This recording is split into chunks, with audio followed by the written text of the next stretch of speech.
था। विजय ने मंत्र जपना शुरू किया और मोहिनी प्रकट हुई। उसने विजय के सामने एक सौदा रखा। कुल 3 शर्तें थीं। पहली, वो उसे सब कुछ देगी, धन, दौलत, खुशी, सब कुछ। दूसरी, आज से विजय सिर्फ और सिर्फ उसका होगा। और तीसरी और सबसे खतरनाक शर्त, वो किसी भी दूसरी औरत से कोई रिश्ता नहीं रख सकता, न मन से न शरीर से। और इस सौदे के आखिर में एक चेतावनी भी थी कि अगर ये वचन टूटा तो उसका अंजाम मौत से भी बुरा होगा। और विजय, जो अपनी हताशा में डूबा हुआ था, उसने हाँ कर दी। उसने ये सौदा मान लिया। अगली सुबह हुई और सचमुच विजय की दुनिया पूरी तरह बदल चुकी थी। रातों रात सब कुछ बदल गया था। उसे वो हर चीज मिल गई जो उसने मांगी थी। लेकिन जैसा कि कहा गया था, हर चीज की एक कीमत होती है। सौदे का असर तो तुरंत दिखा, मतलब एकदम चमत्कारी। जो खेत एक दिन पहले तक सूखे और बंजर पड़े थे, वो अब हरे भरे थे, फसलों से लहलहा रहे थे। ऐसा चमत्कार जिस पर यकीन करना भी मुश्किल हो जाए। और फिर तो किस्मत जैसे पलट ही गई। अगले ही दिन खबर आई कि साहूकार नींद में ही मर गया। विजय के सारे कर्ज खत्म, गांव में उसकी इज्जत बढ़ गई।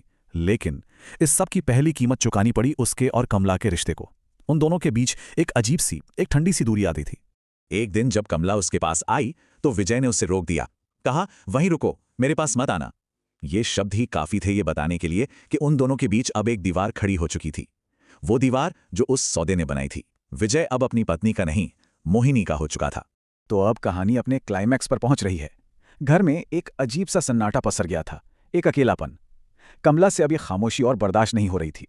उसने फैसला किया कि वो आज इस दूरी को खत्म करके रहेगी।